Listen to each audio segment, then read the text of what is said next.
Cellular events ইনফ্লামেশনের ক্ষেত্রে যে cellular events গুলো ঘটে এগুলোকে যদি আমি সিকুয়েন্সিয়ালি বলতে চাই, এগুলো হচ্ছে ফার্স্টে মার্জিনেশন, দেন রোলিং, দেন হচ্ছে অ্যাডহেশন, দেন ট্রান্সমাইগ্রেশন অর ডায়াপেডেসিস, দেন হচ্ছে কেমোট্যাক্সিস এবং সবশেষে হচ্ছে ফ্যাগোসাইটোসিস। এই ইভেন্টস গুলো কিন্তু অ্যাকচুয়ালি সিকুয়েন্সিয়ালি ঘটতে থাকে। সো এগুলোকে একটু সিকুয়েন্সিয়ালি মনে রাখা বা মনে রাখাটা হচ্ছে ইম্পর্টেন্ট। আমরা নেক্সটে যখন এরপরেই আমরা যখন এগুলো ইন ডিটেইলস আলোচনা করব তখন অ্যাকচুয়ালি আমরা খুব সহজেই বুঝতে পারবো যে কোন ইভেন্টের পরে অ্যাকচুয়ালি কোন ইভেন্টটা ঘটে। তো ফার্স্ট সেলুলার ইভেন্ট যেটা ঘটে এটা হচ্ছে মার্জিনেশন। মার্জিনেশন কি? ইনফ্লামেশনের শুরুতে দেখা যায় যে ডাব্লিউবিসি গুলো ব্লাড ভেসেলের একদম পেরিফেরির দিকে চলে যায় বা একদম এন্ডোথেলিয়ামের দিকে চলে যায়। এই যে ডাব্লিউবিসি গুলোর ব্লাড ভেসেলের মাঝখান থেকে পেরিফেরির দিকে যে চলে যাওয়াটা আমরা এটাকে বলছি মার্জিনেশন। মার্জিনেশন কেন হয় বা কিভাবে হয় আমরা যদি এটা একটু বুঝতে চাই তাহলে আহ, আমি ধরে নিলাম যে এটা হচ্ছে একটা ব্লাড ভেসেল এবং আমরা জানি যে ইনফ্লামেশনের ঠিক শুরুতে যে ঘটনাটা ঘটে এটা হচ্ছে ব্লাড ভেসেলের একটা ইনিশিয়াল কনস্ট্রিকশন হয় এবং ইনিশিয়াল কনস্ট্রিকশনের পরপরই কিন্তু ব্লাড ভেসেলটা ডাইলেট করে। হিস্টামিন বা প্রোস্টাগ্ল্যান্ডিসের কারণে ব্লাড ভেসেলগুলো ডাইলেট করে। তো নর্মালি ব্লাড ভেসেলের মধ্য দিয়ে ব্লাডের যে ফ্লোটা থাকে এটা কিন্তু একটা লিনিয়ার ফ্লো, অর্থাৎ ব্লাডের যে বিভিন্ন লেয়ার গুলো থাকে একটা লেয়ার আরেকটা লেয়ারের সাথে কিন্তু লিনিয়ারলি বা প্যারালালি হচ্ছে অগ্রসর হয়। তো এই লিনিয়ার ফ্লোতে আমি যদি একটা ব্লাড ভেসেলের ভিতরে ব্লাড ফ্লো এর দিকে তাকাই তাহলে এই লিনিয়ার ফ্লোতে একদম ফ্লো এর মাঝখানে আমি যে সেলটা পাবো আমি দেখবো যে একদম মাঝখানে থাকে হচ্ছে ডাব্লিউবিসি বা নিউট্রোফিল বা মনোসাইট এগুলো।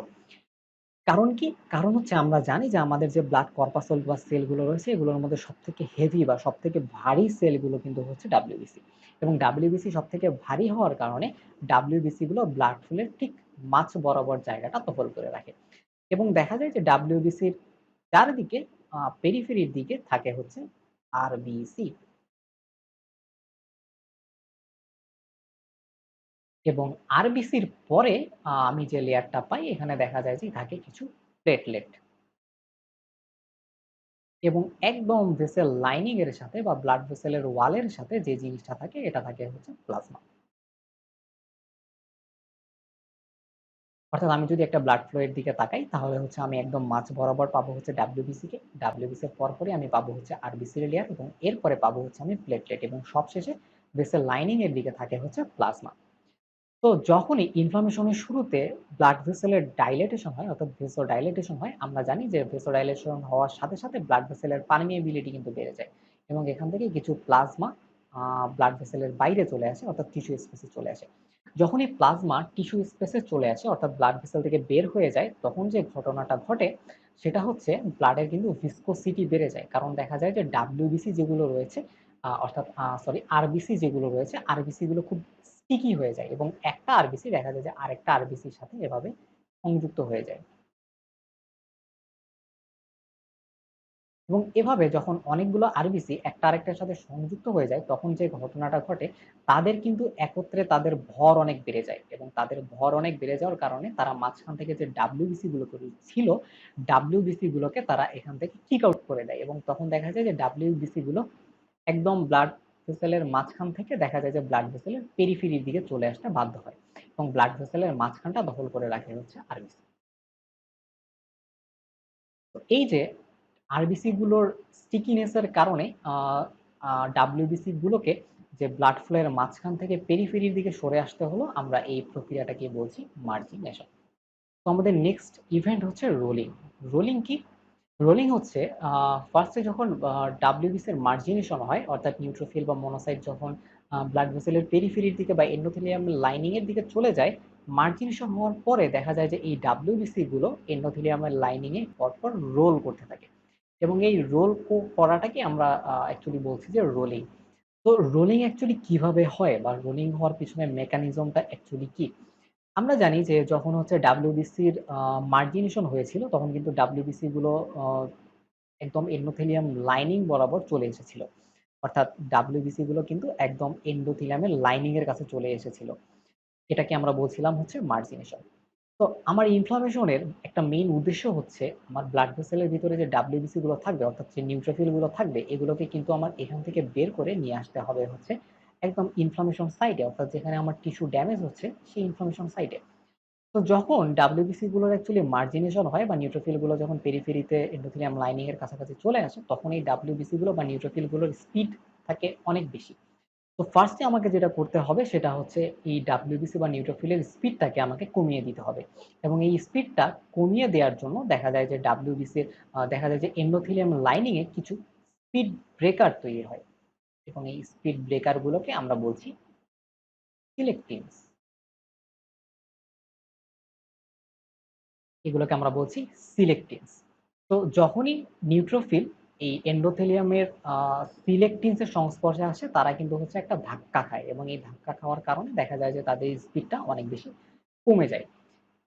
এন্ডোথেলিয়ামের সেলের সারফেসে অ্যাকচুয়ালি প্রথমত বা প্রধানত দুই ধরনের সিলেক্টিন দেখা যায়। আমরা একটাকে বলছি হচ্ছে পি সিলেক্টিন, এবং আরেকটাকে বলছি হচ্ছে ই সিলেক্টিন। পি সিলেক্টিন এবং এল সিলেক্টিন এবং ই সিলেক্টিন অ্যাকচুয়ালি কিভাবে তৈরি হয়, এই তৈরি হওয়ার পিছনে অ্যাকচুয়ালি যে জিনিসটা মেইন রেসপন্সিবল বা যেটা হচ্ছে কাজ করে, এটা হচ্ছে কেমিক্যাল মিডিয়েটরস গুলো।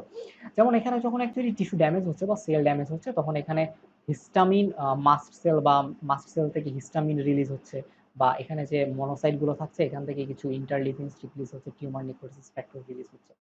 তো প্রথমত এখানে যে হিস্টামিনটা রিলিজ হয়, হিস্টামিন এবং এর সাথে সাথে আমরা জানি যে সেল মেমব্রেন ড্যামেজ হওয়ার ফলে কিছু লিউকোট্রিয়েন্স রিলিজ হয়, এবং এর সাথে সাথে কিছু থ্রম্বিন রিলিজ হয়। এই হিস্টামিন, লিউকোট্রিয়েন্স এবং থ্রম্বিন এরা অ্যাকচুয়ালি এন্ডোথেলিয়াম সেলের সাথে কিছু রিসেপ্টর থাকে, এবং এরা এসে এই রিসেপ্টরের সাথে বাইন্ড করে। তো হিস্টামিন, লিউকোট্রিয়েন্স এবং থ্রম্বিন যখন এন্ডোথেলিয়াম সেলের রিসেপ্টরের সাথে বাইন্ড করে, এন্ডোথেলিয়াম সেলের ভিতরে অ্যাকচুয়ালি কিছু গ্র্যানিউল থাকে। আমরা এই গ্র্যানিউল গুলোকে বলি হচ্ছে ওয়াইবেল প্যালাডি বডি। এই গ্র্যানিউল গুলোকে আমরা বলছি ওয়াইবেল প্যালাডি বডি। তো যখনই হিস্টামিন, লিউকোট্রিয়েন্স এবং থ্রম্বিন এন্ডোথেলিয়াম সেলের রিসেপ্টরের সাথে বাইন্ড করে, তখন তারা এই গ্র্যানিউলগুলোকে স্টিমুলেট করে, এবং এই ওয়াইবেল প্যালাডি বডি যখনই স্টিমুলেট হয় তখনই তারা কিছু প্রোটিন রিলিজ করতে পারে। ওয়াইবেল প্যালাডি বডি অ্যাকচুয়ালি দুই ধরনের প্রোটিন তৈরি করে। প্রথমত ওয়াইবেল প্যালাডি বডি ফন উইলব্র্যান্ড ফ্যাক্টর তৈরি করতে পারে, এবং দ্বিতীয়ত ওয়াইবেল প্যালাডি বডি পি সিলেক্টিন তৈরি করতে পারে। এটা মনে রাখা অ্যাকচুয়ালি খুবই সহজ। W stands for von Willebrand factor, এবং পি টি সিলেক্টিন। অর্থাৎ যখন এই ওয়াইবেল প্যালাডি বডি স্টিমুলেট হচ্ছে, তখনই কিন্তু আমার এন্ডোথেলিয়াম সারফেসে পি সিলেক্টিনটা এক্সপ্রেসড হচ্ছে। ওকে, আমি এটাকে মার্কিং করে দিচ্ছি, এটা হচ্ছে পি সিলেক্টিন। ওকে, এবং এই কেমিক্যাল মিডিয়েটরস গুলোর মধ্যে আরো থাকে যেগুলো, সেগুলো হচ্ছে কিছু ইন্টারলিউকিনস থাকে। ইন্টারলিউকিনস ওয়ান, ইন্টারলিউকিনস ওয়ান কোথা থেকে আসে? ইন্টারলিউকিনস ওয়ান আসতে পারে হচ্ছে মনোসাইট থেকে। যখন মনোসাইট ডিস্ট্রাকশন হয় বা মনোসাইট গুলো যখন স্টিমুলেটেড হয়, তখন এটা ইন্টারলিউকিন ওয়ান তৈরি করে। অথবা এখান থেকে আসতে পারে কিছু tumour necrosis factor. Interleukin one এবং টিউমার নেক্রোসিস ফ্যাক্টর সেম ভাবে প্লেটলেটে এন্ডোথেলিয়াম সেলের সাথে বাইন্ড করে, এবং তারা যখনই এন্ডোথেলিয়াম সেলের সাথে বাইন্ড করে, তখন হচ্ছে এন্ডোথেলিয়াম সেল তার সারফেসে যে প্রোটিনটা এক্সপ্রেস করে সেটা হচ্ছে ই সিলেক্টিন।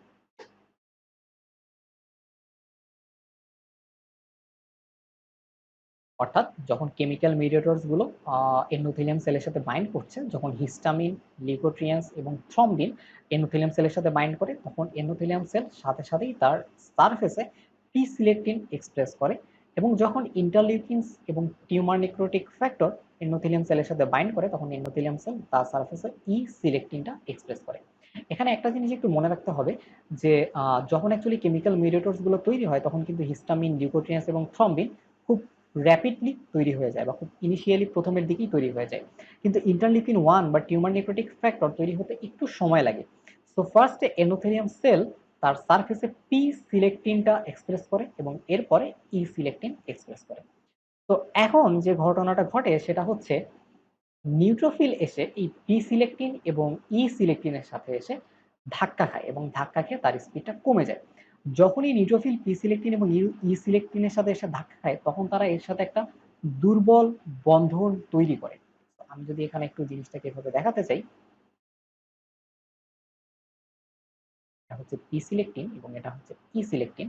আমি এখানে যদি একটা নিউট্রোফিলকে নিয়ে আসি অ্যাকচুয়ালি, তো নিউট্রোফিল যখন এই মার্জিন বরাবর চলে আসে এন্ডোথেলিয়াম লাইনিং এ, তখন এরা পি সিলেক্টিন এবং ই সিলেক্টিনের সাথে বাইন্ড করে। কিভাবে বাইন্ড করে? তাদের সারফেসে কিছু স্পেশাল মলিকিউল থাকে, এই মলিকিউল দিয়ে তারা পি এবং ই সিলেক্টিনের সাথে বাইন্ড করে।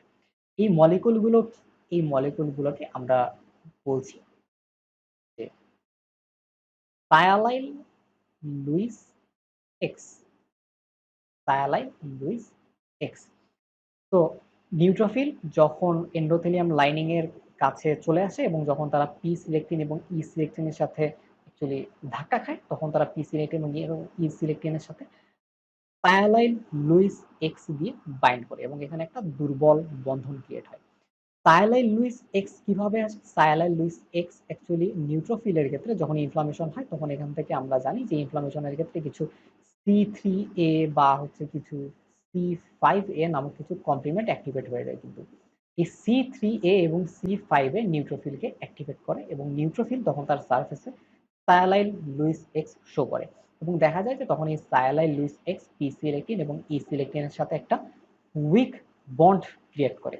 এবং এটা উইক বন্ড আমরা এই জন্যই বলছি কারণ এই বন্ডটা টেম্পোরারি, খুবই টেম্পোরারি একটা বন্ড এবং এটা বন্ধনটা তৈরি করার সাথে সাথেই দেখা যায় যে এই বন্ধনটা ভেঙে যায়। তো যখন এই বন্ধনটা ভেঙে যায় তখন দেখা যায় যে নিউট্রোফিল আবার রোল করে, বন্ধনটা ভেঙে যাওয়ার ফলে নিউট্রোফিলটা আবার রোল করে এবং পরবর্তী এন্ডোথেলিয়ামের ক্ষেত্রে যে পি সিলেক্টিন এবং যে হচ্ছে পি সিলেক্টিন এবং ই সিলেক্টিন গুলো থাকে, নিউট্রোফিল এসে কিন্তু সেই পি সিলেক্টিন এবং ই সিলেক্টিনের সাথে এসে আবার বন্ধন ক্রিয়েট করে। তো এভাবে দেখা যায় যে নিউট্রোফিল গুলো বারবার এক এন্ডোথেলিয়াম থেকে পরের এন্ডোথেলিয়ামের পি সিলেক্টিন এবং ই সিলেক্টিনের সাথে বাইন্ড করে করে একটা রোলিং একটা মুভমেন্ট সে ক্রিয়েট করে, এভাবে সে রোল করতে থাকে। এই মুভমেন্টটাকেই আমরা বলছি হচ্ছে রোলিং। তো রোলিং করার পিছনে মেইনলি আমার যে রেসপন্সিবল ফ্যাক্টর গুলো রয়েছে এটা হচ্ছে সিলেক্টিনস অন এন্ডোথেলিয়াম। মেইনলি দুই ধরনের সিলেক্টিন থাকে, পি সিলেক্টিন এবং ই সিলেক্টিন। পি সিলেক্টিনটা মেইনলি ইনডিউসড হয় হচ্ছে হিস্টামিন, লিউকোট্রিয়েন্স এবং থ্রম্বিন দিয়ে, মেইনলি হিস্টামিন। দেন ই সিলেক্টিন থাকে হচ্ছে এন্ডোথেলিয়ামে এবং এখানে মেইনলি ইনডিউসড হয় হচ্ছে টিউমার নেক্রোটিক ফ্যাক্টর এবং হচ্ছে ইন্টারলিউকিন 1 দিয়ে। এবং এই পি সিলেক্টিন এবং ই সিলেক্টিন গুলো বাইন্ড করছে আমার যে নিউট্রোফিল গুলো থাকছে, নিউট্রোফিলের যে সায়ালাইল লুইস এক্স এর সাথে। সায়ালাইল লুইস এক্স কিভাবে ইনডিউসড হচ্ছে? সায়ালাইল লুইস এক্স কে ইনডিউসড করছে হচ্ছে C3A এবং C5 এর যে কমপ্লিমেন্ট গুলো থাকছে, এরা নিউট্রোফিলকে স্টিমুলেট করে, তখন নিউট্রোফিল সায়ালাইল লুইস এক্স তার সারফেসে এক্সপ্রেস করে। তো আমাদের নেক্সট ইভেন্ট হচ্ছে অ্যাডহেশন। অ্যাডহেশন হচ্ছে farm attachment between the neutrophil and the endothelium, অর্থাৎ এন্ডোথেলিয়াম এবং নিউট্রোফিলের মধ্যে যে ফার্ম অ্যাটাচমেন্টটা আমরা এটাকেই বলছি হচ্ছে অ্যাডহেশন। অ্যাডহেশনে মেইনলি অ্যাকচুয়ালি যে ঘটনাটা ঘটে সেটা হচ্ছে গিয়ে আমরা জানি যে মার্জিনেশন হওয়ার পরে অ্যাকচুয়ালি নিউট্রোফিল এন্ডোথেলিয়ামের সাথে একটা উইক বন্ড ক্রিয়েট করেছিল সায়ালাইল লুইস এক্স এবং সিলেক্টিনস দিয়ে। এই বন্ধনটা ছিল হচ্ছে খুবই উইক একটা বন্ড, যে কারণে বন্ধনটা বারবার ভেঙে যাচ্ছিল এবং নিউট্রোফিল কি করছিল, রোলিং একটা মুভমেন্ট কিন্তু এখনো শো করছিল। তো আমার নিউট্রোফিলকে যেটা করতে হবে, নিউট্রোফিলকে কিন্তু আমার ব্লাড ভেসেল থেকে বাইরে নিয়ে আসতে হবে। সো ফার্স্টে আমার যেটা করতে হবে এটা হচ্ছে নিউট্রোফিলের পুরো মুভমেন্টটাকে স্টপ করে দিতে হবে এবং নিউট্রোফিলের পুরো মুভমেন্টটাকে স্টপ করে দেওয়ার জন্য আমার একটা ফার্ম অ্যাটাচমেন্ট ক্রিয়েট করা দরকার এন্ডোথেলিয়ামের সাথে। ফার্ম অ্যাটাচমেন্টটা কিভাবে ক্রিয়েট হবে? অ্যাকচুয়ালি এখানেও কেমিক্যাল মিডিয়েটরস গুলোর ইনফ্লুয়েন্স থাকে। সেটা হচ্ছে গিয়ে কেমিক্যাল মিডিয়েটরস গুলোর মধ্যে যে ইন্টারলিউকিনস 1 এবং টিউমার নেক্রোটিক ফ্যাক্টর, ইন্টারলিউকিনস 1 এবং টিউমার নেক্রোটিক ফ্যাক্টর যখন এন্ডোথেলিয়ামের সাথে বাইন্ড করে, আমরা জানি যে ইন্টারলিউকিন 1 এবং টিউমার নেক্রোটিক ফ্যাক্টর অ্যাকচুয়ালি এন্ডোথেলিয়ামের সাথে বাইন্ড করে কিন্তু ফার্স্টে সে ই সিলেক্টিন এক্সপ্রেস করতে স্টিমুলেট করেছিল এন্ডোথেলিয়ামকে। সেম ভাবে ইন্টারলিউকিন 1 এবং টিউমার নেক্রোটিক ফ্যাক্টর এন্ডোথেলিয়ামকে আরো একটা প্রোটিন এক্সপ্রেস করতে হেল্প করে এবং সেটা হচ্ছে ক্যাম, অর্থাৎ সেলুলার অ্যাডহেশন মলিকিউলস। অর্থাৎ ইন্টারলিউকিন 1 এবং টিউমার নেক্রোটিক ফ্যাক্টর যখন এন্ডোথেলিয়ামের সাথে বাইন্ড করে, সে ই সিলেক্টিনের পাশাপাশি এন্ডোথেলিয়ামের সারফেসে আরেকটা খুব স্পেশাল প্রোটিন এক্সপ্রেস করতে হেল্প করে এবং সেটা হচ্ছে ক্যাম। আমরা এটাকে বলছি CA। M, cellular adhesion molecules. Cellular adhesion molecule আছে দুই প্রকার। আমি যদি এখানে ক্যাম্পসটা লিখি, আমি সেলুলার অ্যাডহেশন মলিকিউল পাবো হচ্ছে দুই প্রকার। একটা হচ্ছে আমি বলি হচ্ছে আই ক্যাম্প এবং আরেকটা হচ্ছে ভি ক্যাম্প। আই ক্যাম্প কি? আই ক্যাম্প হচ্ছে ইন্টার সেলুলার অ্যাডহেশন মলিকিউলস এবং ভি ক্যাম্প হচ্ছে ভাস্কুলার সেলুলার অ্যাডহেশন মলিকিউলস। তো যখন এন্ডোথেলিয়াম সেলের মধ্যে এই ক্যামগুলো অ্যাকচুয়ালি এক্সপ্রেস হয়, যখন নিউট্রোফিল এই ক্যামের সংস্পর্শে আসে, নিউট্রোফিলের সারফেসে একটা স্পেশাল ধরনের প্রোটিন সবসময় থেকে যায়। এই প্রোটিনটাকে আমরা বলি হচ্ছে ইন্টেগ্রিন। প্রোটিনটার নাম হচ্ছে ইন্টেগ্রিন।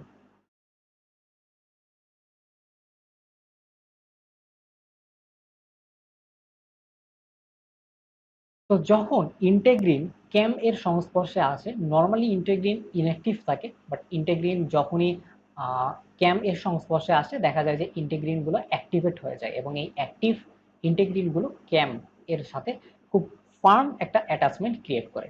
এবং যখনই ইন্টেগ্রিন ক্যামের সাথে বাইন্ড করে তখন দেখা যায় যে নিউট্রোফিল আর কোনো মুভ করতে পারে না, অর্থাৎ নিউট্রোফিল কিন্তু তখন এন্ডোথেলিয়ামের সেলের সাথে খুব ভালোভাবে বাইন্ড করে, অর্থাৎ ফার্ম একটা অ্যাটাচমেন্ট ক্রিয়েট করে। এই নিউট্রোফিল এবং এন্ডোথেলিয়ামের মধ্যে ফার্ম অ্যাটাচমেন্টটাকে আমরা বলছি অ্যাডহেশন। ইন্টেগ্রিনস কি কি দিয়ে ইনডিউসড হবে? ইন্টেগ্রিনস ইনডিউসড হয় হচ্ছে, আমরা জানি যে আমরা জানি হচ্ছে নিউট্রোফিল গুলোকে অ্যাকচুয়ালি অ্যাক্টিভেট করে C3 এবং C5 এ যে কমপ্লেমেন্ট গুলো রয়েছে। C3 এবং C5 এ আমরা যখন এর আগে দেখেছি যে নিউট্রোফিলের সার্ফেসে যখন সায়ালাইল লুইস এক্স এক্সপ্রেস করতে হেল্প করেছিল C3 এবং C5, অর্থাৎ C3 এবং C5 যখন তৈরি হয় তখন কিন্তু তারা ফার্স্টে মাস্ট সেলকে অ্যাক্টিভেট করে, দ্বিতীয়ত তারা নিউট্রোফিলকে অ্যাক্টিভেট করে এবং নিউট্রোফিলকে অ্যাক্টিভেট করলে যে ঘটনাটা ঘটে, প্রথমত তারা তার সারফেসে সায়ালাইল লুইস এক্স এক্সপ্রেস করে এবং দ্বিতীয়ত তাদের সারফেসে ইন্টেগ্রিন তৈরি হয়ে যায়। তো সেলুলার অ্যাডহেশন মলিকিউলস এক্সপ্রেশনে ইনডিউস করে হচ্ছে টিউমার নেক্রোসিস ফ্যাক্টর এবং ইন্টারলিউকিন 1, যেটা আমরা অ্যাকচুয়ালি একটু আগেই দেখেছি।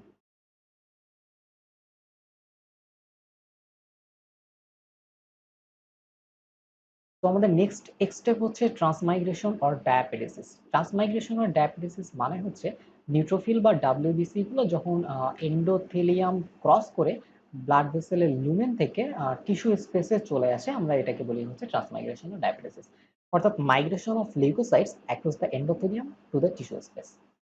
ট্রান্সমাইগ্রেশন ও ডায়াবেটিস হয় মূলত কিছু হোমোফিলিক মলিকিউলস এর ইন্টারাকশনের কারণে। হোমোফিলিক মলিকিউলস গুলোকে আমরা মেইনলি বলি হচ্ছে পি ক্যামস, অর্থাৎ platelet cellular adhesion molecules. Actually transmigration বা ডায়াবেটিস কিভাবে হয় আমরা যদি অ্যাকচুয়ালি মেকানিজমটার দিকে একটু তাকাই, তো আমরা যখন লিউকোসাইট বা নিউট্রোফিলের অ্যাডহেশন দেখেছিলাম তখন আমরা দেখেছিলাম যে নিউট্রোফিলের ইন্টেগ্রিনস যখন হচ্ছে এন্ডোথেলিয়ামের আই ক্যাম্প বা ভি ক্যাম্প এর সাথে বাইন্ড করে তখন এখানে একটা স্ট্রং একটা অ্যাটাচমেন্ট ক্রিয়েট হয় এবং একটা স্ট্রং বন্ডিং ক্রিয়েট হয়, যার কারণে নিউট্রোফিল গুলো এন্ডোথেলিয়ামের সাথে খুব ফার্মলি বাইন্ড করে এবং এন্ডোথেলিয়াম গুলো এই নিউট্রোফিল তখন আর হচ্ছে মুভমেন্ট করতে পারে না। তো যখন ইন্টেগ্রিনস এবং আইক্যাম বা ভিক্যাম একে অন্যের সাথে খুব ফার্মলি বাইন্ড করে, অর্থাৎ যখন এদের মধ্যে অ্যাডহেশন হয়ে যায়, তখন একটা স্পেশাল ঘটনা ঘটে। ঘটনাটা হচ্ছে, নর্মালি এন্ডোথেলিয়ামের সারফেসে কিছু মলিকিউল থাকে এবং দেখা যায় যে সেম ধরনের মলিকিউল নিউট্রোফিলের সারফেসেও থাকে। নর্মালি যখন অ্যাডহেশন হয় তখন এই মলিকিউলগুলো একে অন্যের সাথে আনপেয়ার্ড অবস্থায় থাকে, অর্থাৎ বাইন্ড করে না। কিন্তু যখনই ইন্টিগ্রিনস এবং আইক্যাম or ভিক্যাম একে অন্যের সাথে খুব ফার্মলি বাইন্ড করে তখন দেখা যায় এই মলিকিউলগুলো অনেকটা হুক এর মতো আচরণ করে এবং তখন দেখা যায় যে একটা মলিকিউল, অর্থাৎ নিউট্রোফিলের হুকগুলো এন্ডোথেলিয়ামের হুকের সাথে এভাবে বাইন্ড করে, খুব শক্তভাবে বাইন্ড করে। যেহেতু সেম ধরনের মলিকুল আমরা এন্ডোথেলিয়ামের মধ্যেও পাচ্ছি প্লাস নিউট্রোফিলের মধ্যেও পাচ্ছি, তো এই মলিকুলগুলোকে আমরা অ্যাকচুয়ালি বলি হচ্ছে হোমোফিলিক মলিকিউল। এই হোমোফিলিক মলিকিউলগুলোর অ্যাকচুয়ালি কিছু স্পেসিফিক নাম রয়েছে, আমরা এদেরকে বলি হচ্ছে পি ক্যামস।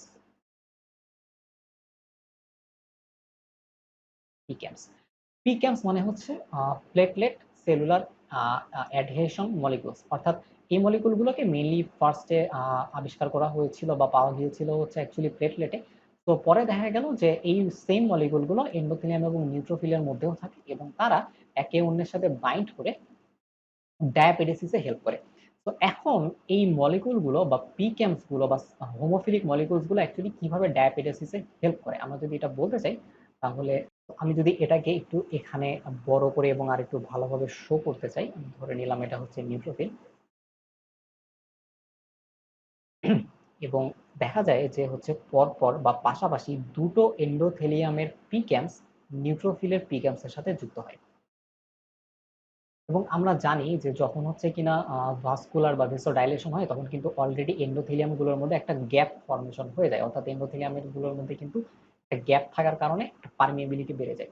তো যখনই পরপর দুটো এন্ডোথেলিয়াল সেল তাদের পিক্যামস দিয়ে নিউট্রোফিলের সাথে যুক্ত হয়, তখন এই হুকগুলো অ্যাকচুয়ালি নিচের দিকে এন্ডোথেলিয়ামকে টেনে নিয়ে আসে। অর্থাৎ এখানে যে ঘটনাটা ঘটে, পিক্যামস গুলো নিউট্রোফিলকে নিচের দিকে টেনে নিয়ে আসে এবং যখনই নিচের দিকে টেনে নিয়ে আসে তখন কিন্তু নিউট্রোফিল গুলো এন্ডোথেলিয়াম সেলের লাইনিংটা পার হয়ে নিচের দিকে চলে যায়।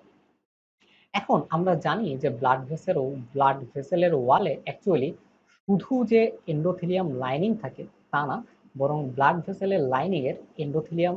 ভেসেলের ওয়ালে এন্ডোথেলিয়াম লাইনিং এর ঠিক নিচে করে থাকে হচ্ছে বেসমেন্ট মেমব্রেন। তো নিউট্রোফিল পিক্যামস এর সাথে ইন্টারাকশন করার ফলে বেসমেন্ট এন্ডোথেলিয়াম লাইনিংটা পার হয়ে অ্যাকচুয়ালি বেসমেন্ট মেমব্রেনে এসে আশ্রয় নেয় এবং এই বেসমেন্টের পার হওয়ার জন্য নিউট্রোফিল কিছু বিশেষ ধরনের এনজাইম রিলিজ করে। কি কি এনজাইম রিলিজ করে? দেখা যায় যে নিউট্রোফিল গুলো কিছু কোলাজিনেস এনজাইম রিলিজ করে।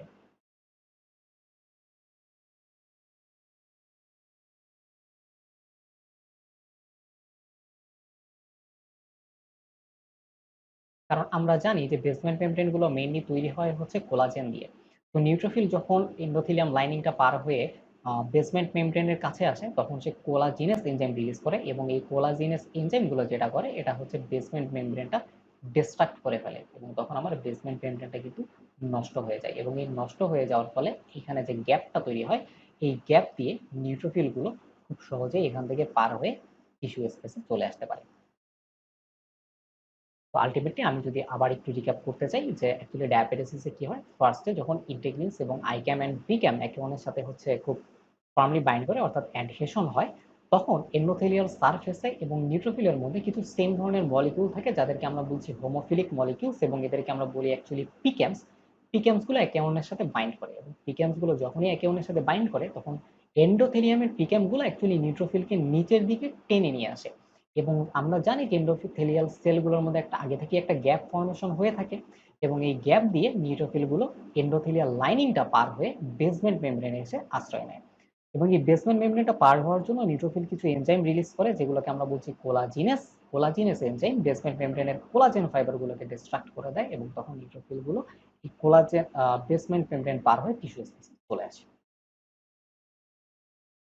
তো নেক্সট স্টেপ হচ্ছে কেমোট্যাক্সিস। কেমোট্যাক্সিস হচ্ছে নিউট্রোফিল যখন এন্ডোথেলিয়াম লাইনিংটা বা ব্লাড ভেসেলটা থেকে বের হয়ে টিস্যু স্পেসে চলে আসে, সেই টিস্যু স্পেস থেকে সাইট অফ ইনজুরিতে আসা যে জার্নিটা নিউট্রোফিলের আমরা এটা কি বলছি হচ্ছে কেমোট্যাক্সিস। অর্থাৎ কেমোট্যাক্সিস হচ্ছে movement of leukocytes in the tissue toward the site of the injury. অর্থাৎ আমি যদি এখানে দেখাতে চাই যে নিউট্রোফিল যখন ব্লাড ভেসেল থেকে বের হয়ে টিস্যু স্পেসে চলে আসে, এই টিস্যু স্পেস থেকে সাইট অফ ইনজুরিতে চলে আসার জন্য নিউট্রোফিলকে যে মুভমেন্টটা শো করতে হয় এই মুভমেন্টটাকে আমরা বলছি কেমোট্যাক্সিস। অর্থাৎ ডায়াবেটিসিস হচ্ছে ব্লাড ভেসেল থেকে জাস্ট বের হয়ে টিস্যু স্পেসে চলে আসা, এটাকে আমরা বলছি ডায়াবেটিসিস। এবং কেমোট্যাক্সিস হচ্ছে টিস্যু স্পেস থেকে সাইট অফ ইনজুরিতে নিউট্রোফিলের চলে আসাটা বা মুভমেন্টটাকে আমরা বলছি কেমোট্যাক্সিস। তো কেমোট্যাক্সিস অ্যাকচুয়ালি কিসের কারণে হয় বা কেন হয়? কেমোট্যাক্সিস হওয়ার পিছনে মেইন যে জিনিসটা রেসপন্সিবল এটা হচ্ছে সেম কিছু কেমিক্যাল মিডিয়েটরস। যেমন প্রধানত যে কেমিক্যাল মিডিয়েটরস গুলো কেমোট্যাক্সিসে হেল্প করে আমরা এগুলোকে বলি কেমো অ্যাট্রাক্টেন্টস।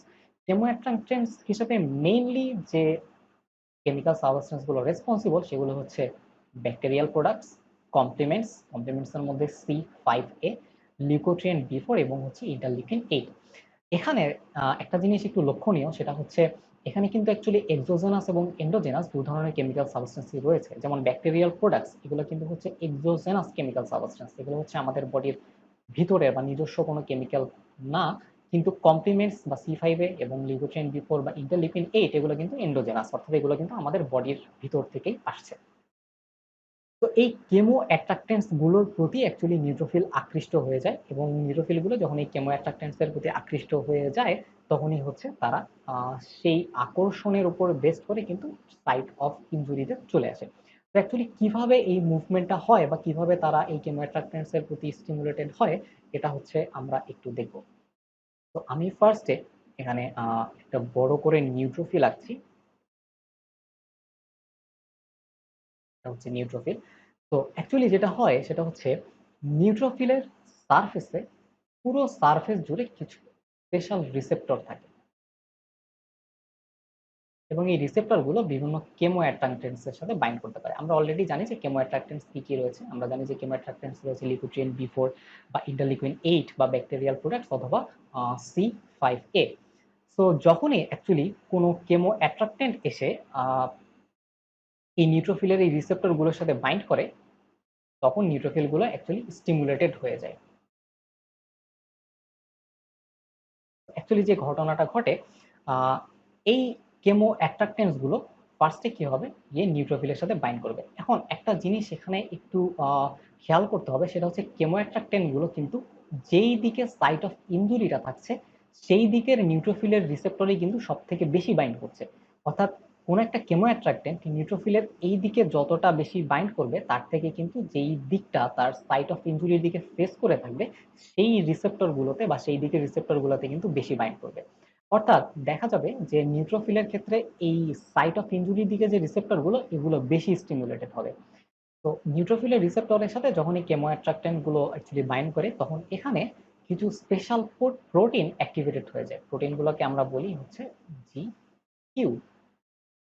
অর্থাৎ যখনই রিসেপ্টরের সাথে কেমো অ্যাট্রাক্টেন্ট বাইন্ড করে, ঠিক সেই দিকের কিছু প্রোটিন, GQ প্রোটিন অ্যাক্টিভেট হয়ে যায়, এবং GQ প্রোটিন যখনই অ্যাক্টিভেট হয়ে যায়, সে তখন কিছু এনজাইমকে অ্যাক্টিভেট করে। কোন এনজাইমকে অ্যাক্টিভেট করে? মেইনলি ফসফোলাইপেজ সি এনজাইমকে অ্যাক্টিভেট করে।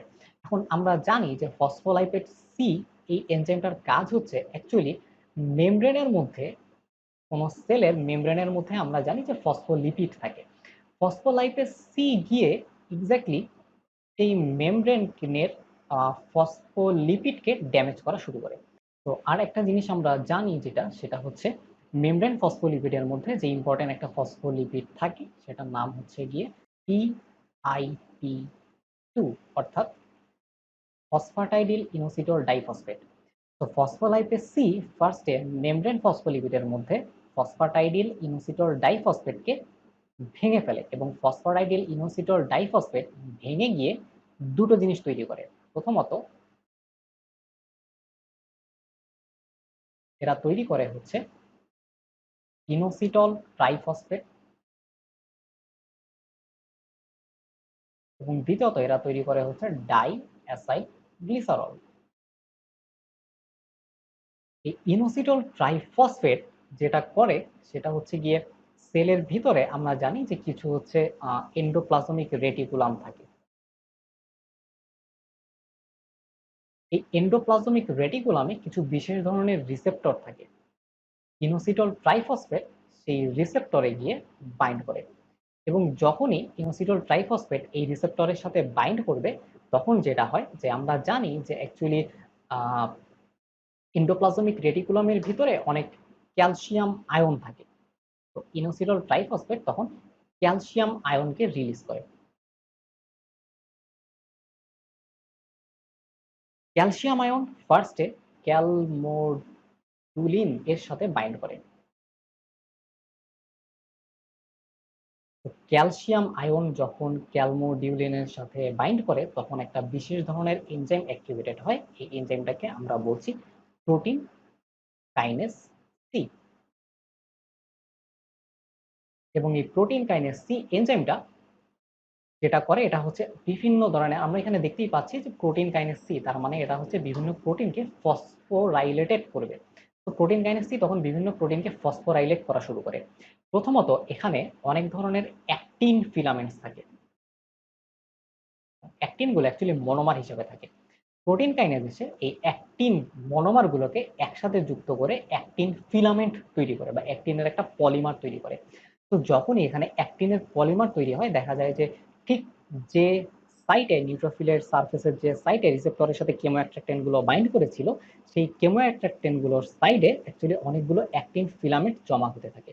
এবং অ্যাক্টিন ফিলামেন্ট এভাবে জমা হলে কি হয়, আমি যদি এখানে সেলটাকে আরেকটু বড় করে আরেকটু ভালো করে আঁকি তাহলে দেখা যায় যে অ্যাক্টিন ফিলামেন্ট গুলো এখানে জমা হওয়ার কারণে যেটা হয় সেটা হচ্ছে সেলগুলোর যেদিকে অ্যাক্টিন ফিলামেন্ট গুলো বাড়তে থাকে সেই দিকে অ্যাকচুয়ালি একটা জিউডোপড বা একটা ঘনপদের মতো প্রসারিত হতে থাকে, অর্থাৎ সেলের মেমব্রেনটা কিন্তু সেই দিকে প্রসারিত হয়।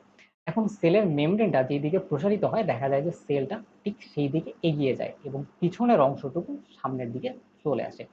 এভাবে দেখা যায় যে আস্তে আস্তে, আমি যদি এখানে আরেকটু ভালোভাবে দেখিয়ে দিই, দেখা যায় যে নিউট্রোফিল গুলো এইভাবে আস্তে আস্তে কিছু মেমব্রেন অ্যাক্টিন ফিলামেন্ট তৈরি হওয়ার কারণে যেই দিকে কেমো অ্যাট্রাক্টেন্ট গুলো থাকে ঠিক সেই দিকে এরা বেড়ে যায় এবং সেই দিকে সে আস্তে আস্তে চলে আসতে থাকে এবং আলটিমেটলি যেটা হয় নিউট্রোফিল গুলো সাইট অফ ইনজুরির দিকে আস্তে আস্তে চলে আসতে থাকে। তো এভাবে হচ্ছে আমার মেইনলি কেমোটাক্সিস প্রক্রিয়াটা সম্পন্ন হয়। আমি যদি আরেকবার রিক্যাপ করি সেটা হচ্ছে প্রথমত কেমো অ্যাট্রাক্টেন্ট গুলো নিউট্রোফিলের কিছু স্পেসিফিক রিসেপ্টরে গিয়ে বাইন্ড করে, যেই জায়গার রিসেপ্টর গুলোতে বাইন্ড করে সেখানে কিছু জিকিউ নামক প্রোটিন অ্যাক্টিভেটেড হয়। জিকিউ প্রোটিন ফসফোলাইপেজ সি নামক কিছু এনজাইমকে অ্যাক্টিভেট করে এবং ফসফোলাইপেজ সি নিউট্রোফিলের সেল মেমব্রেনের যে ফসফাটাইডিল ইনল ডাইফসফেট থাকে এদেরকে হচ্ছে ভেঙে ইনোসিটল ট্রাইফসফেট এবং ডাইঅ্যাসাইল গ্লিসারলে পরিণত করে। ইনোসিটল ট্রাইফসফেট সেলের এন্ডোপ্লাজমিক রেটিকুলামের রিসেপ্টরের সাথে বাইন্ড করে এবং তখন এন্ডোপ্লাজমিক রেটিকুলাম কিছু ক্যালসিয়াম আয়ন রিলিজ করে। ক্যালসিয়াম আয়ন ক্যালমোডিউলিনের সাথে বাইন্ড করে ক্যালসিয়াম ক্যালমোডিউলিন কমপ্লেক্স তৈরি করে এবং এই calcium calmodulin complex protein kinase সিকে অ্যাক্টিভেট করে। প্রোটিন কাইনেজ সি তখন বিভিন্ন প্রোটিনকে ফসফোরাইলেটেড করে। প্রথমত এরা অ্যাক্টিন যে প্রোটিনগুলো থাকে এদেরকে ফসফোরাইলেটেড করে এবং অ্যাক্টিন ফিলামেন্ট বা অ্যাক্টিন পলিমার তৈরি করে এবং এই অ্যাক্টিন পলিমার তৈরি হওয়ার কারণে নিউট্রোফিলের সেল মেমব্রেন একদিকে প্রসারিত হয়ে যায় এবং যেই দিকে প্রসারিত হতে থাকে আলটিমেটলি নিউট্রোফিলটা সেই দিকে অগ্রসর হতে থাকে এবং এভাবে অগ্রসর হতে হতে সে একসময় টিস্যুর সাইট অফ ইনজুরিতে চলে আসে। সো নেক্সট স্টেপ হচ্ছে ফ্যাগোসাইটোসিস।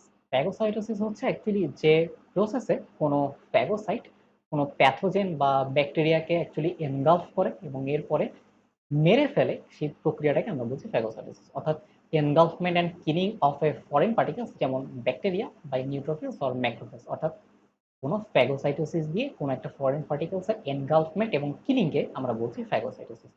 ফ্যাগোসাইটোসিস পুরো প্রক্রিয়াটাকে যদি আমি বলতে চাই তাহলে হচ্ছে আমি মেইনলি এটাকে তিন ভাগে ভাগ করে বলতে পারি। প্রথমত হচ্ছে রেকগনিশন অ্যান্ড অ্যাটাচমেন্ট, অর্থাৎ যে প্রক্রিয়ায় কোনো ফ্যাগোসাইট কোনো ফরেন পার্টিকেলসকে রেকগনাইজ করে এটাকে আমরা বলছি রেকগনিশন এবং অ্যাটাচমেন্ট, এবং এরপরে হচ্ছে এনগালফমেন্ট, অর্থাৎ ফ্যাগোসাইট পুরো ফরেন পার্টিকেলসটাকে অ্যাকচুয়ালি এনগালফ করে ফেলে এবং সবশেষে ইন্ট্রাসেলুলারলি এই ফরেন পার্টিকেলস কিলিং এবং ডিগ্রেডেশন সম্পন্ন হয়। তো এখন অ্যাকচুয়ালি আমরা দেখবো যে কিভাবে ফ্যাগোসাইটোসিসটা সম্পন্ন হয়, অর্থাৎ মেকানিজমটা কি। তো ফ্যাগোসাইটোসিস হচ্ছে যখন কোনো ফ্যাগোসাইট অর্থাৎ নিউট্রোফিল যদি কোনো ফরেন পার্টিকেলস বা ব্যাকটেরিয়ার সংস্পর্শে আসে এ হচ্ছে পুরোটাকে এনগালফ করে ফেলে এবং এরপরে হচ্ছে কিলিং সম্পন্ন করে। ফার্স্টে নিউট্রোফিল ব্যাকটেরিয়া বা কোনো ফরেন পার্টিকেলকে রেকগনাইজ করতে পারে যে এটা হচ্ছে কোনো একটা ফরেন পার্টিকেল বা এটা হচ্ছে আমার বডির কোনো অংশ না। কিভাবে রেকগনাইজ করতে পারে? প্রথমত নিউট্রোফিল বা ফ্যাগোসাইট গুলোর সারফেসে অ্যাকচুয়ালি কিছু স্পেশাল রিসেপ্টর থাকে। এই রিসেপ্টর গুলোকে আমরা বলি হচ্ছে ম্যানোজ রিসেপ্টর বা স্ক্যাভেঞ্জার রিসেপ্টর। ম্যানোজ রিসেপ্টর বা স্ক্যাভেঞ্জার রিসেপ্টর গুলো আমাদের বডির কোনো ফরেন পার্টিকেল গুলোকে রেকগনাইজ করতে পারে এবং তখন যেটা হয় নিউট্রোফিল গুলো এই ব্যাকটেরিয়াকে এনগালফ করার জন্য একটা জিউডোপোড প্রসারিত করে।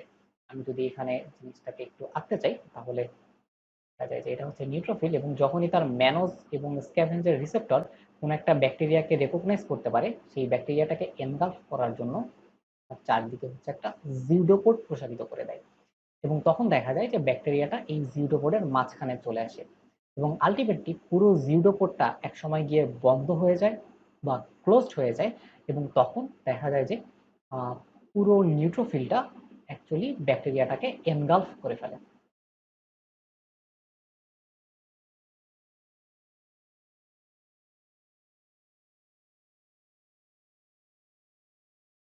তো ফার্স্টে ম্যানোজ রিসেপ্টর বা স্ক্যাভেঞ্জার রিসেপ্টর দিয়ে নিউট্রোফিল বা ফ্যাগোসাইট গুলো কোনো ফরেন পার্টিকেলকে রেকগনাইজ করে। দেন নিউট্রোফিল বা ম্যাক্রোফেজ চারদিক থেকে কিছু সিউডোপোড প্রসারিত হয়, এবং এই সিউডোপোড গুলো পুরোপুরিভাবে একটা ব্যাকটেরিয়াকে এনগালফ করে ফেলে। তো নিউট্রোফিল গুলো যখন পুরোপুরি কোনো একটা ব্যাকটেরিয়া বা ফরেন পার্টিকেলকে এনগালফ করে ফেলে, আমরা জানি যে এটা হচ্ছে একটা পুরো ভেসিকলের ভিতরে অবস্থান করে এই ফরেন পার্টিকেলটা। এই ভেসিকলটাকে আমরা অ্যাকচুয়ালি বলছি যে ফ্যাগোজোম, অর্থাৎ এই ব্যাকটেরিয়া বা ফরেন পার্টিকেল গুলো নিউট্রোফিলের বা ফ্যাগোসাইটের ভিতরে যে ভেসিকলের ভিতরে অবস্থান করছে, এই ভেসিকলকে আমরা বলছি ফ্যাগোজোম। এখন অ্যাকচুয়ালি যেটা করতে হবে এটা হচ্ছে নিউট্রোফিল গুলোকে এই বা ফ্যাগোসাইট গুলোকে এই ব্যাকটেরিয়া বা ফরেন পার্টিকেলকে মেরে ফেলতে হবে। মেরে ফেলার জন্য কিছু এনজাইম দরকার। এখন আমরা জানি যে কোন একটা সেলের ভিতরে মেইনলি যে জায়গায় বা যে অর্গানেলের ভিতরে এই এনজাইম গুলো থাকে সেটা হচ্ছে লাইসোজোম। তো ফার্স্টে এখানে যেটা হয়, লাইসোজোম এসে ফ্যাগোজোমের সাথে ফিউজড হয়ে যায়, এবং তখন আমরা এই পুরো ভেসিকলটাকে একসাথে বলছি ফ্যাগোলাইসোজোম। অর্থাৎ লাইসোজোম যখন এসে ফ্যাগোজোমের সাথে ফিউজড হয়েছে, তখন আমরা এই পুরো ভেসিকলটাকে বলছি ফ্যাগোলাইসোজোম। এখন অ্যাকচুয়ালি যেটা হয়, এই ফ্যাগোলাইসোজোমের ভিতরে কিছু এনজাইম রিলিজ করে, হাইড্রোলাইটিক এনজাইম বা প্রোটিওলাইটিক এনজাইম রিলিজ করে, এবং যার কারণে দেখা যায় যে পুরো ব্যাকটেরিয়াটার কিলিং বা ডিগ্রেডেশন সম্পন্ন হয়। সো ফ্যাগোলাইসোজোমের ভিতরে ব্যাকটেরিয়া বা ফরেন পার্টিকেলস গুলোর কিলিং অ্যাকচুয়ালি দুই পদ্ধতিতে হতে পারে, দুইটা মেকানিজমে হতে পারে। প্রথমত হচ্ছে অক্সিজেন ডিপেন্ডেন্ট কিলিং, অর্থাৎ যেখানে অক্সিজেন দরকার, এবং আরেকটা হচ্ছে অক্সিজেন ইন্ডিপেন্ডেন্ট কিলিং, অর্থাৎ যে কিলিং এর মেকানিজমে কোনো অক্সিজেন দরকার নেই। তো এখন অ্যাকচুয়ালি আমরা দেখবো যে অক্সিজেন ডিপেন্ডেন্ট এবং অক্সিজেন ইন্ডিপেন্ডেন্ট কিলিং এর মেকানিজমটা কিভাবে হয়। তো এখানে আমি একটা বড় করে নিউট্রোফিল দেখিয়েছি, এবং নিউট্রোফিলের ভিতরে অ্যাকচুয়ালি ফ্যাগোলাইসোজোমটা একটু বড় করে দেখিয়েছি, যাতে করে মেকানিজমটা একটু বুঝাতে বা লিখতে সুবিধা হয়। তো ফ্যাগোলাইসোজোমের ভিতরে ব্যাকটেরিয়া গুলো থাকছে বা ফরেন পার্টিকেলস গুলো থাকছে।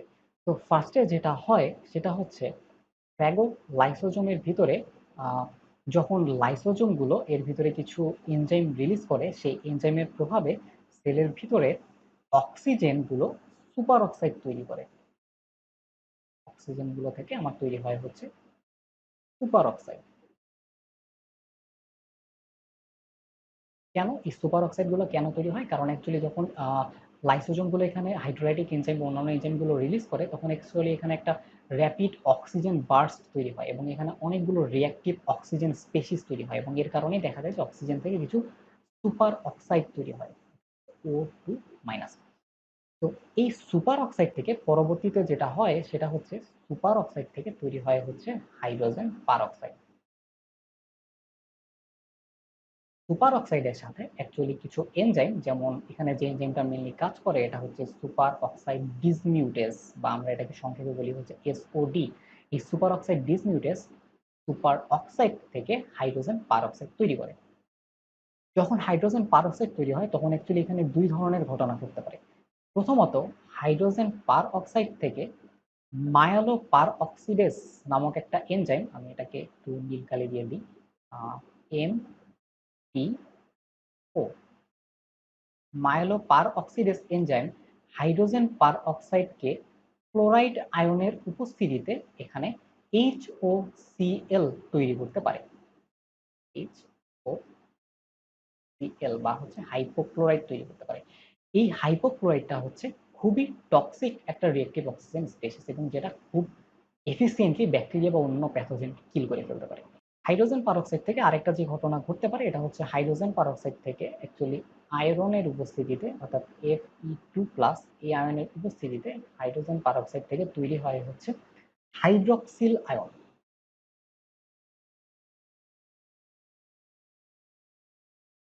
তো এখানে আমার অনেকগুলো অ্যাকচুয়ালি রিঅ্যাক্টিভ অক্সিজেন স্পেসিস তৈরি হয়ে যায়। আমি যদি আইডেন্টিফাই করতে চাই, দেখা যায় যে প্রথমত এখানে যে সুপার অক্সাইড তৈরি হচ্ছে এটা একটা রিঅ্যাক্টিভ অক্সিজেন স্পেসিস।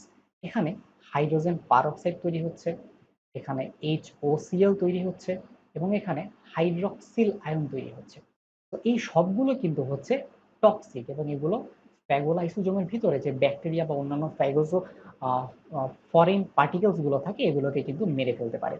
তো এই যে রিঅ্যাক্টিভ অক্সিজেন স্পেসিস গুলোর মধ্যে সব থেকে বেশি অ্যাক্টিভ হচ্ছে HOCl। HOCl খুব এফিসিয়েন্টলি ব্যাকটেরিয়া বা অন্যান্য প্যাথোজেনকে মেরে ফেলতে পারে। এখানে আরেকটা ব্যাপার যেটা ইম্পর্টেন্ট সেটা হচ্ছে হাইড্রোজেন পারঅক্সাইড থেকে HOCl তৈরির জন্য আমার একটা স্পেশাল এনজাইম দরকার যাকে আমরা বলছি হচ্ছে মায়োলোপারঅক্সিডেজ। তো যদি কোনো কারণে আমার সেলের ভিতরে মায়োলোপারঅক্সিডেজ ডেফিসিয়েন্ট হয়ে যায় বা মায়োলোপারঅক্সিডেজ যদি না থাকে সেক্ষেত্রে কিন্তু সেলের ভিতরে বা ফ্যাগোলাইসোজোমের ভিতরে কোনোভাবে HOCl ফর্মেশন হবে না। তখন এই ব্যাকটেরিয়া বা ফরেন পার্টিকেলসকে মেরে ফেলার জন্য আমাকে মেইনলি ডিপেন্ড করতে হবে হচ্ছে সুপার অক্সাইড H2O2 এবং হাইড্রোক্সিল আয়নের উপরে। সো এখানে মেইনলি দুটো মেকানিজমে অক্সিজেন ডিপেন্ডেন্ট কিলিং ঘটে। প্রথমত হচ্ছে মায়োলোপারঅক্সিডেজ ডিপেন্ডেন্ট এবং আরেকটা হচ্ছে মায়োলোপারঅক্সিডেজ ডেফিসিয়েন্ট।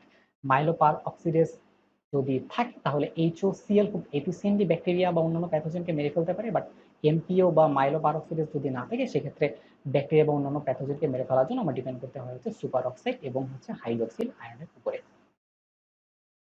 তো অক্সিজেন ইন্ডিপেন্ডেন্ট কিলিংটা কিভাবে হয়? অক্সিজেন ইন্ডিপেন্ডেন্ট মানে কিন্তু এখানে ফ্যাগোলাইসোজোমের ভিতরে কোনো অক্সিজেন আসে না।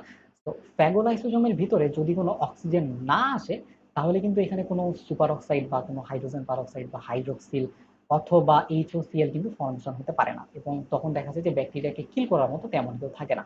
তো তখন ফ্যাগোলাইসোজোমের ভিতরে কি এমন আসে যার কারণে ব্যাকটেরিয়া মেরে ফেলে? তো তখন ব্যাকটেরিয়াকে মেরে ফেলার জন্য অ্যাকচুয়ালি কোন মেকানিজম বা কোন জিনিসটা রেসপন্সিবল?